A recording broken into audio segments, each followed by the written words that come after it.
11월 7일 고영신의 시사논평을 시작하겠습니다. 시청자 여러분, 검찰이 드디어 조국 전 법무장관의 금융계좌 추적에 나섰습니다. 판도라 상자가 열리고 검찰의 칼끝이 청와대를 향할 가능성이 커졌습니다. 조국 사건 수사를 맡고 있는 서울중앙지검 반부패 수사 2부는 어제 법원으로부터 조국 전 장관 계좌에 대한 압수수색 영장을 발부받아서 조국이 부인 정경심의 차명 주식 보유에 개입했는지 여부를 추적하고 있습니다. 법원은 그동안 무슨 말 못할 사연이 있었는지는 몰라도 조국의 계좌 추적을 위한 압수수색 영장을 번번이 기각해 왔는데요. 이번에는 전면적인 계좌 추적은 아니지만 조국이 정경심에게 송금한 5천만 원과 관련해서 제한적으로 계좌 추적을 할 수 있도록 영장을 발부했습니다. 법원이 윤석열 검찰의 끈질긴 압수수색 영장 청구에 손을 든 셈입니다. 그만큼 영장 청구 내용이 범죄 혐의를 입증할 만한 충분한 이유와 상당성이 있다는 그런 얘기가 되는 것입니다. 그러나 법원은 여전히 조국의 핸드폰 압수수색 영장 발부는 거부하고 있습니다. 과거 우병우 전 청와대 민정수석에 대해서는 검찰 소환 조사를 받고 나오는 즉시 핸드폰 압수수색 영장을 발부했던 것과는 너무나 대조를 이루고 있습니다.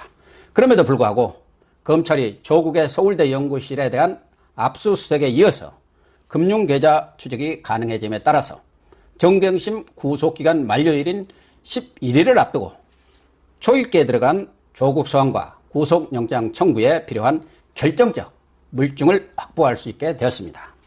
정경심은 지난해 1월 31일 조국 펀드 운용사인 코링크 프라이빗 에쿼티 투자회사이자 경영권을 갖고 있는 2차 전지 제조업체 WFM 주식 12만 주 6억 원어치를 동생 정광보 명의로 차명 구입했습니다.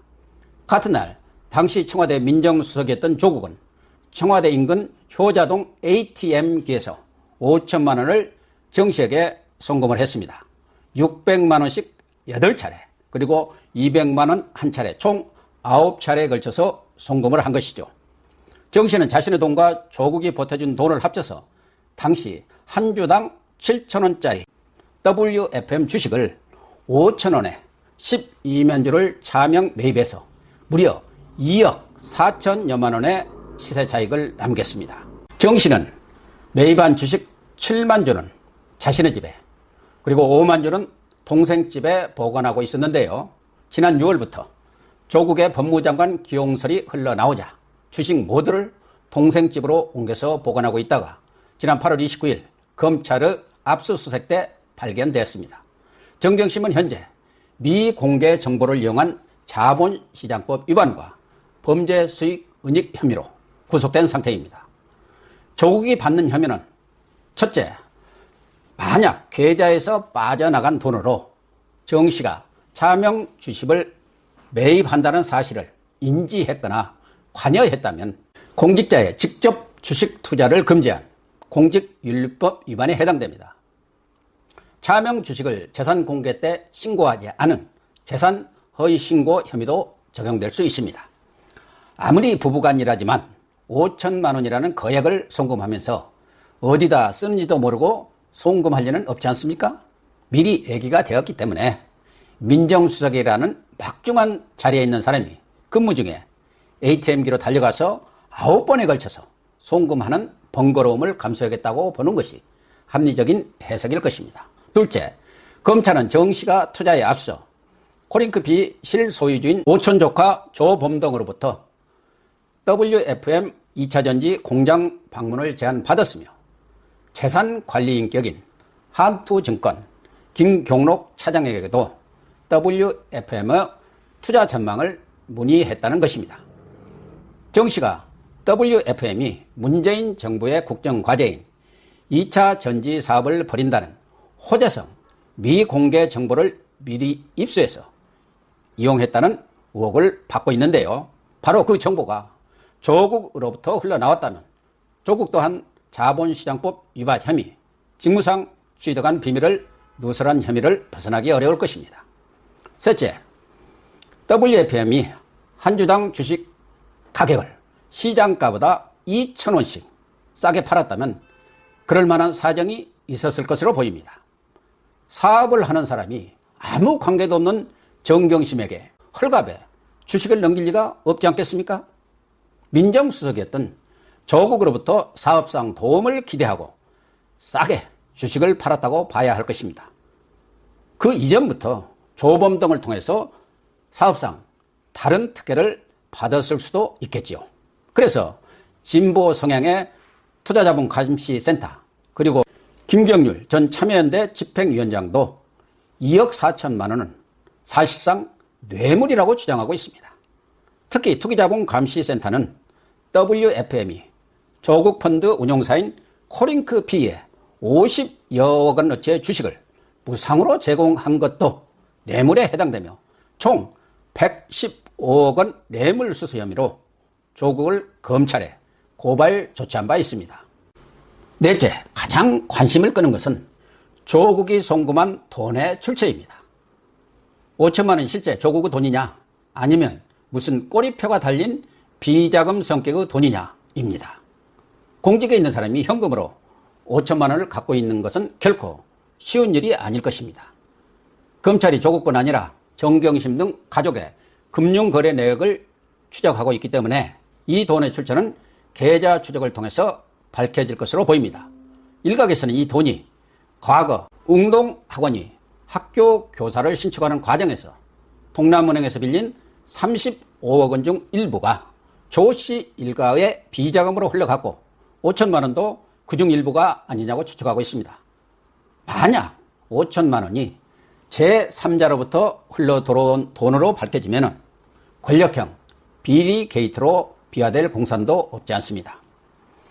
조국 수사가 본격적인 펀드 수사로 진입하면서 정경심, 조국 동생 조건 등은 모르쇠로 일관하거나 안과 질환, 허리 디스크 등 몸이 아프다는 핑계로 검찰 소환 조사에 응하지 않거나 조사 중단을 요구하는 등 검찰 수사에 협조를 하지 않고 있는 것으로 알려졌습니다.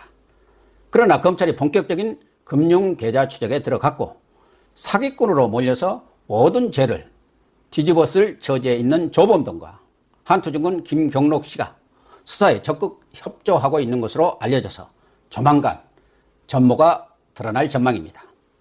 검찰은 또 조국 민정수석 당시 대통령 친척 관리를 했던 윤국은 총경과 김태우 전 수석관이 폭로한 비리 감찰 무마 사건에 유재수 전 부산시 부시장에 대한 수사도 강도 높게 진행을 하고 있습니다. 따라서 검찰의 칼 것이 청와대 민정수석실 그리고 대통령 주변 인사들에 대한 수사로 향할 가능성도 배제할 수 없습니다. 이 때문에 8일 문재인 대통령 주재로 윤석열 총장을 비롯한 사정기관 최고 책임자들이 참석하는 반부패 협의회를 주목하고 있습니다. 문 대통령이 이 자리에서 과연 어떤 메시지를 낼지 윤 총장으로부터 별도로 검찰 개혁과 관련한 보고를 받을지 여부가 관심사입니다.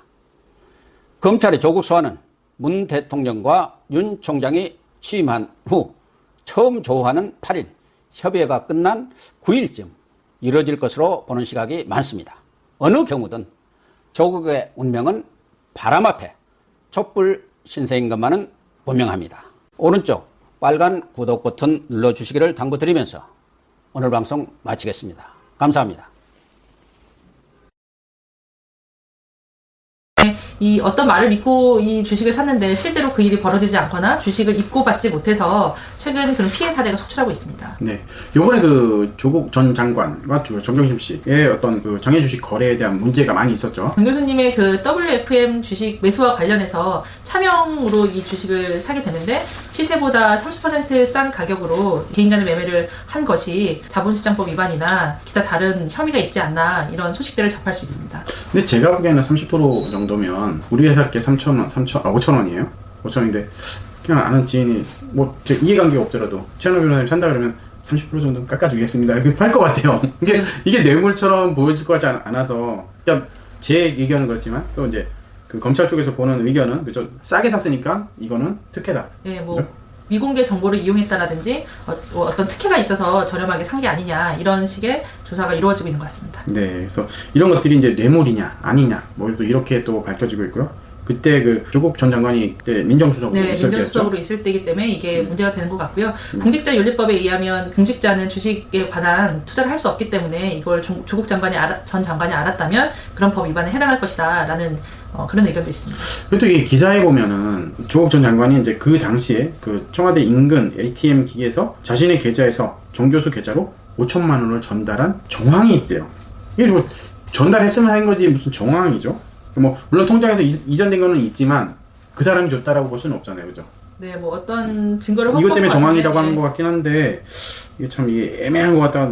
물론 뭐 심증은 가지만 물증이 확실한 경우에만 이렇게 기소를 했고 잡아야 될 것 같은데 뭐 왜 그런지는 저도 사실은 좀 저도 심증은 가나마는 억압이 아닌가라는 생각이 좀 저 개인적인 의견입니다. 네, 구속이 된 만큼 구속 기간이 있기 때문에 아마 수사가 상당히 빨리 진행이 될 것이고요. 이런 지금 정황이 포착됐다 이런 것들도 증거가 있는지 없는지에 대한 수사 결과도 곧 발표가 될 것으로 생각이 듭니다. 그래서 뭐 약간 애매한 상황이기 때문에 이게 좀 누구는 맞다, 누구는 아니다.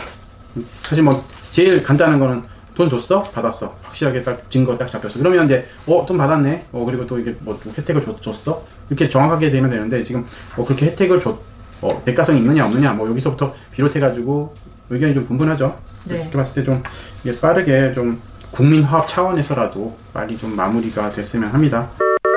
그러면 오늘은 장외 주식 거래에 대해서 한번 알아봤습니다. 다음에 다른 컨텐츠로 또 오도록 하겠습니다. 지금까지 월드팩토리 박수호였습니다. 시간이었습니다.